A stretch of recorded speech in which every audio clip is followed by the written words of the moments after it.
नमस्कार, मेरा नाम प्रिंस कुमार है और आप देख रहे हैं प्रिंस रिपोर्ट्स इंडिया। भारत के इतिहास में एक अजीब सा पैटर्न सेट हो गया है, आप इसे नियम भी कह सकते हैं। जब भी देश की सुरक्षा के लिए या फिर घुसपैठियों की पहचान करने के लिए या उन्हें देश से बाहर निकालने के लिए कोई भी अभियान चलाया जाता है, जैसे कि आप एनआरसी का एग्जाम्पल लें, एनआरसी हो गया, सीएए हो गया, तो कोई भी सामान्य जांच हो, तो अचानक देश के कुछ बड़े और प्रतिष्ठित नेता जो हैं और उनके सुर में सुर मिलाने वाले कुछ खास पत्रकार हैं, खुलकर इसके विरोध में उतर आते हैं। ये लोग तुरंत एक भ्रम, एक डर फैलाना शुरू कर देते हैं। इनका रटा रटाया क्या होता है नैरेटिव, या मुसलमानों पर हमला है, अल्पसंख्यक की नागरिकता खतरे में पड़ जाएगी, या फिर यह गरीबों पर अत्याचार है। इस तरह की नैरेटिव सेट की जाती है। लेकिन यहाँ एक सवाल खड़ा होता है और यह सवाल बहुत जरूरी है, इन बेतुके बहानों के पीछे आखिर असली वजह क्या है? क्या वाकई इन्हें मुसलमानों की इतनी परवाह है? क्या सच में किसी की नागरिकता खतरे में भी है, या फिर इसके पीछे की असली कहानी सिर्फ और सिर्फ अपना वोट बैंक बनाने की? इस सवाल का जवाब थ्योरी में नहीं मिलेगा आपको। पश्चिम बंगाल में जो अभी हो रहा है वो इस पूरे झूठ का एक छोटा सा डेमो है। दरअसल मामला 4 नवंबर का है, जब बंगाल में एसआईआर यानी कि स्पेशल इंटेंसिव रिवीजन की शुरुआत। अब जिन लोगों को पता नहीं, उन्हें बता दूं कि यह चुनाव आयोग की ऐसी प्रक्रिया है कि जिसमें वोटर लिस्ट का शुद्धिकरण होता है। इसमें बीओलो जो होते हैं, बूथ लेवल ऑफिसर्स होते हैं, वो सिर्फ ऑफिस में बैठकर लिस्ट नहीं बनाते, वो घर घर जाकर के, दरवाजे तक जाकर के यह चेक करते हैं कि क्या वहाँ सच में कोई रहता है या फिर नहीं रहता है, और क्या वो भारत का नागरिक है या नहीं। इस तरह पश्चिम बंगाल में पिछली बार यह एसआईआर जो हुआ था, ये 2002 के ईस्वी में हुआ था। 2002 के ईस्वी में हुआ था, यानी कि पूरे 23 साल बाद वोटर लिस्ट की इतनी गहन जांच हो गई। यहाँ तक तो मामला समझ में आता है कि यह एक संवैधानिक प्रक्रिया है जो कि जब से भारत आजाद हुआ है वो होते आया है। लेकिन इसका जो रिजल्ट आया, सच कहूं तो हम और आप जैसे लोगों के लिए बिल्कुल भी चौंकाने वाला नहीं है। हमें पहले से पता था कि यही होने वाला है। खबर यह है कि जैसे ही जांच शुरू हुई, घुसपैठियों में भगदड़ मच गई। 4 तारीख को यह प्रक्रिया शुरू हुई। उसके बाद पश्चिम बंगाल सरकार में हड़कंप मच गया। उन्होंने फौरन इलेक्शन कमीशन ऑफ इंडिया को एक पत्र लिखा, और उस पत्र में क्या लिखा था? उसमें लिखा था कि इस प्रक्रिया को तुरंत प्रभाव से रोका जाए, और उनका कोई कारण था, मुझे अभी याद नहीं आ रहा है। अब यहाँ एक बहुत बड़ा सवाल खड़ा होता है, ये घबराहट क्यों है? अगर यह एक सिर्फ रूटीन वेरिफिकेशन है, संवैधानिक है, अगर वोटर लिस्ट साफ सुथरी है, तो सरकार को किस बात का डर सता रहा है? आखिर वो किसको बचाने की जल्दी में है? आपको अच्छी तरह याद होगा कि पश्चिम बंगाल सरकार का रुख हमेशा से क्या रहा है, चाहे वो सदन हो या सड़क हो, उन्होंने एनआरसी को सीधे तौर पर नकारा है। उनका स्टैंड क्लियर था कि हम यह होने ही नहीं देंगे। और जब 23 साल बाद यह एसआईआर शुरू हुआ है, तो सरकार की तरफ से फिर वही दलील दी गई। सीधे शब्दों में यह कहा गया कि केंद्र सरकार गुमराह कर रही है। उनका कहना है कि वोटर लिस्ट का सुधार नहीं है, बल्कि इसी बहाने एनआरसी का उद्देश्य पूरा करने की कोशिश है। यह एक बैकडोर एंट्री है। अगर आप पुराने स्टेटमेंट्स चेक करते हैं, उनके रिकॉर्ड्स चेक करते हैं, बयान चेक करते हैं, तो आप देख सकते हैं सरकार ने इसे रोकने के लिए पूरी ताकत लगा दी। एक तरफ सरकार इसे संवैधानिक बहस का मुद्दा बना रही थी, इसे रोकने के लिए चिट्ठियां लिख रही थी, लेकिन दूसरी तरफ जिनके लिए ऐसा किया जा रहा था, यानी कि वो घुसपैठिए, वो इस राजनीतिक बचाव का इंतजार नहीं कर रहे थे। उन्हें सरकार के बयानों से ज्यादा चुनाव आयोग के उस डेटा से डर लग रहा था जो अब सामने आने वाला था। तो चलिए अब राजनीति से हटकर सीधा उन घुसपैठियों पर आते हैं और देखते हैं कि ग्राउंड जीरो पर असल में क्या खेल चल रहा है।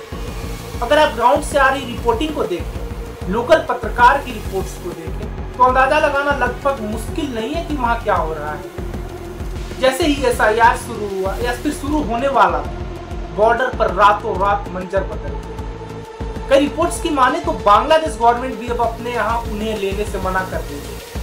कई लोग बॉर्डर क्रॉस करने की कोशिश में बीएसएफ के हाथों पकड़े जा रहे हैं। कुछ अभी रास्ते में छिपे हो सकते हैं, कुछ सही मौके का इंतजार कर रहे होंगे, और कुछ लोग दलालों के आगे गिड़गिड़ा रहे होंगे कि किसी भी तरह उन्हें वापस भेज दिया। कल तक जो लोग यहाँ वोटर बन के अकड़ में घूम रहे थे, आज वो अपना बोरिया बिस्तर बांधकर चेहरा छिपाने भागने को मजबूर। अब सवाल ये है कि इतनी बड़ी तादाद में ये आए कैसे यहाँ, और आज स्थिति कितनी भयानक है। मेरे पास सरकारी रिपोर्ट्स और सेंसस का वो कच्चा चिट्ठा है जिसे झुठलाया नहीं जा सकता है। सबसे पहले आप रूट को समझ लीजिए। पश्चिम बंगाल का बांग्लादेश से 2216 किलोमीटर का बॉर्डर है, जिसमें से 900 किलोमीटर से ज्यादा नदी वाला है। बीएसएफ की रिपोर्ट्स बताती है कि नदिया, मुर्शिदाबाद और उत्तर 24 परगना के बसीरहाट और हकीमपुर ये वो ओपन गेट्स थे। अब जरा आंकड़ों पर नजर डालिए तो वो डराने वाले हैं। 2016 में संसद में किरण रिजिजू का बयान आया था। उन्होंने माना था कि भारत में करीब 2 करोड़ अवैध बांग्लादेशी हैं। 2004 में यूपीए मंत्री श्री प्रकाश जायसवाल का भी बयान आया था। तभी बंगाल में 57 लाख घुसपैठिए बताए गए थे। और आज 2025 में इंटेलिजेंस इनपुट के मुताबिक बंगाल में यह संख्या 1 करोड़ के पार जा चुकी है। अब सुनिए डेमोग्राफी का खेल। सेंसस 2011 और इलेक्शन कमीशन का अगर डेटा देखें तो मुर्शिदाबाद में 1951 में यहाँ मुस्लिम आबादी थी 55% और आज यहाँ 70% के पार है, अनुमानित है ये। दूसरा जगह है बॉर्डर के नजदीक है मालदा, वहाँ 51 में 36% थी, आज 55 से 60%। उत्तर दिनाजपुर, यहाँ 2001 से 2011 के बीच मुस्लिम जनसंख्या वृद्धि दर 30% थी। और सबसे बड़ा सबूत वोटर ग्रोथ में है। ये मैंने कुछ जिला के बारे में बताया क्योंकि सिर्फ मैं एग्जाम्पल दे रहा हूँ आपके सामने।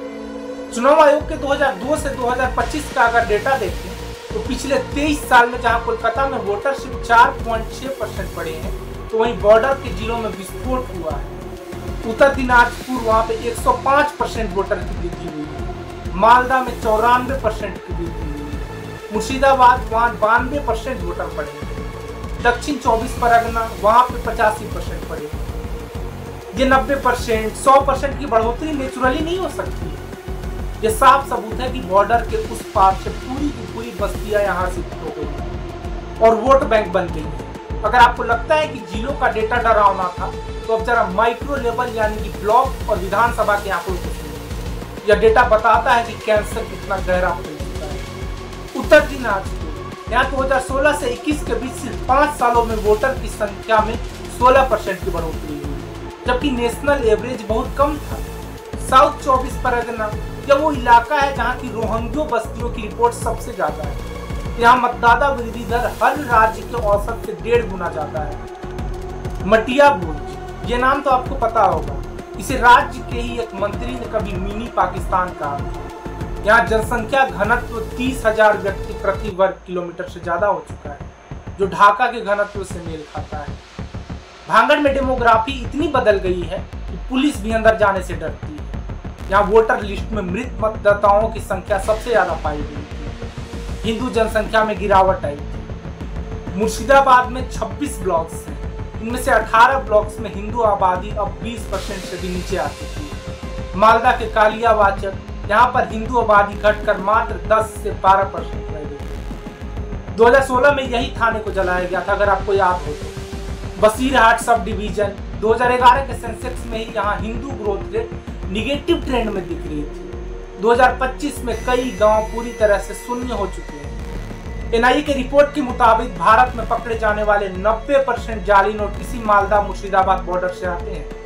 असम की तर्ज पर बंगाल में भी हजारों संदिग्ध को नोटिस गए, लेकिन राज्य सरकार के असहयोग के कारण डेटा दबा रहा और ये न्यूज फैलते रही है। वहां राज्य सरकार सपोर्ट नहीं करती है, राज्य सरकार सपोर्ट नहीं करती। ये न्यूज आपको बताने की जरूरत नहीं है, आप कब से सुनते आ रहे हैं।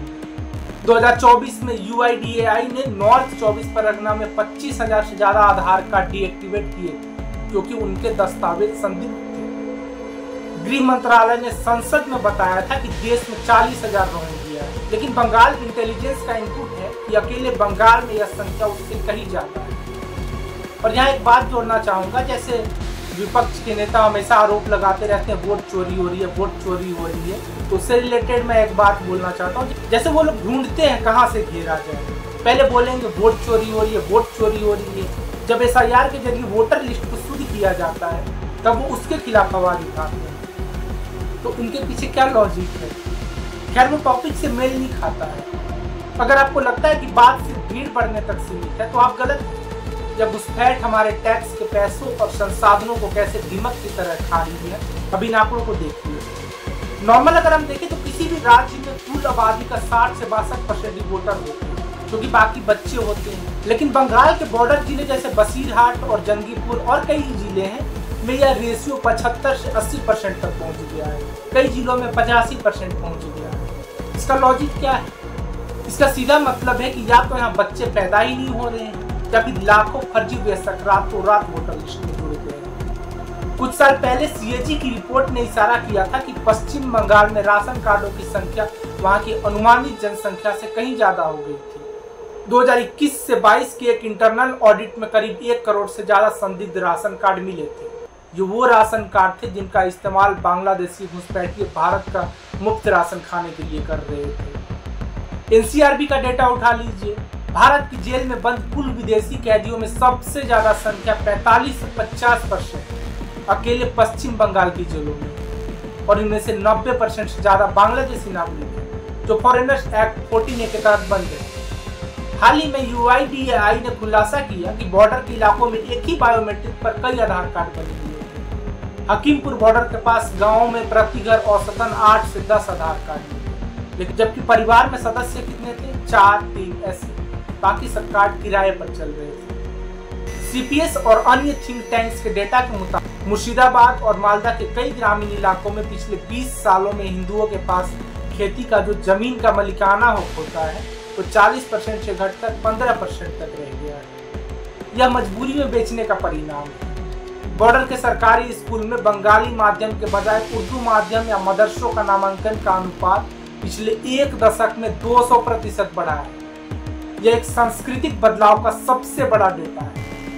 NIA ने हाल ही में बताया था कि जमात उल मुजाहिदीन बांग्लादेश का जो है उसके जो स्लीपर सेल्स ने बॉर्डर्स की जिलों में अपनी पैठ बना दी। 2014 का खालियागढ़ ब्लास्ट इसका सबसे बड़ा सबूत था। अब मैं उस मुद्दे पर आता हूं जो सबसे जरूरी है। बात है मेंटेलिटी, मानसिकता, जो घुसपैठिए तार काट कर या नदी पार करके देश के कानून को ठेंगा दिखाकर अंदर घुसता है। आप उससे यह कैसे उम्मीद कर सकते हैं कि वो इस देश की भलाई चाहे, जिसकी वफादारी ही संदिग्ध होती है, जिसके लिए भारत सिर्फ एक धर्मशाला है। उसकी मानसिकता में कानून का डर नहीं होता है, और इसका सबसे भयानक नतीजा भुगतना बंगाल में रह रही माताओं बहनों को। अगर आपको मेरी बातें कड़वी लग रही हैं तो जरा NCRB के इन आंकड़ों को देखिए, जो आपको अंदर तक झकझोर देगा। लगातार कई सालों से पश्चिम बंगाल जो है महिलाओं के खिलाफ अपराध के मामले में देश के शीर्ष राज्यों में रहा है। एसिड अटैक, अपहरण के मामलों में बंगाल के आंकड़े डराने वाले। हमें दूर जाने की जरूरत नहीं है, बिल्कुल पास में 2024 में संदेश खाली में क्या हुआ था, पूरी दुनिया ने देखा था। वहाँ की स्थानीय महिलाओं ने रो रो कर कैमरे में बताया था कि एक विशेष बाहुबली और उसके गुंडे, जो कि डेमोग्राफिक बदलाव का हिस्सा थे, वहाँ की महिलाओं को उपभोग की वस्तु समझते थे। वो हिम्मत कहाँ से आई? वो हिम्मत आई उस वोट बैंक वाली सुरक्षा से। सबसे दुखद बात यह है कि बंगाल में महिला अपराधों में सजा की दर बेहद कम है। क्यों? क्योंकि गवाहों को डराया जाता है। अपराधी अक्सर बॉर्डर पर भाग जाते हैं। ये लोग जिस देश का नमक खाते हैं, जिस देश के संसाधनों पर कब्जा करते हैं, उसी देश की संस्कृति और कानून को दीमक की तरह चाट रहे हैं। बॉर्डर जिले में बढ़ते बलात्कार और छेड़छाड़ के आंकड़े सिर्फ क्राइम नहीं है, यह एक सांस्कृतिक आक्रमण है। ये आंकड़े चीख चीख कर कह रहे हैं कि घुसपैठिए सिर्फ जमीन का नहीं है, जनसंख्या का नहीं है, यह हमारी सुरक्षा और सम्मान का भी सौदा है। अब वक्त है सबसे अंतिम और तीखे सवाल का। उन नेताओं और पत्रकारों को बताना चाहिए जो खुद को निष्पक्ष होने का दावा करते हैं, कहाँ है आप लोग? कहाँ कि आपका वो जोश जो NRC और CAA के वक्त सड़कों पर दिखता था, अपने मीडिया हाउस से दिखता था। जब एक कानून को लागू करने की बात की थी तो आपने पूरा देश में भ्रम फैलाया, बसें जलाई गई, सड़कें जाम की गई, शाहीन बाग सजाए गए, उस पर आपने बात की। तब आपकी गली की नसें फूल जाती थी या चिल्लाते चिल्लाते कि संविधान खतरे में। लेकिन आज हजारों घुसपैठिए जो इस देश के नागरिक नहीं है, जो बंगाल छोड़ के भाग रहे हैं, क्या वो भारतीय हैं? खुद अपना बोरिया बिस्तर बांध कर भाग रहे हैं, तो आपके मुंह से एक शब्द क्यों नहीं निकल रहा है? आज ये सन्नाटा क्यों? अब दूसरे पत्रकार को गोदी मीडिया कहकर कोसते हैं, आप दावा करते हैं कि बाकी सब बिके हुए हैं और आप सिर्फ सच्चे होने की दिखावा करते हैं। सच तो ये है कि गोदी मीडिया से ज्यादा खतरनाक आप लोग, क्योंकि वो सत्ता की गोद में बैठे हैं। उसके कई नुकसान हैं एक लोकतांत्रिक देश में, वो हम भी मानते हैं, लेकिन आप लोग किसके गोद में बैठे हैं? आपकी यह चुप्पी और सिलेक्टिव जर्नलिज्म साबित करता है कि आपको देश की सुरक्षा से और बंगाल के लोगों से या फिर गरीब के हक से कोई मतलब नहीं। खैर, इस वीडियो में इतना ही। आपकी इस वीडियो के बारे में क्या राय है कमेंट करके जरूर बताइएगा, और वीडियो अच्छा लगे तो लाइक कीजिएगा और शेयर कीजिएगा, सब्सक्राइब भी जरूर कर दीजिएगा। मिलते हैं फिर अगले वीडियो में, तब तक के लिए धन्यवाद।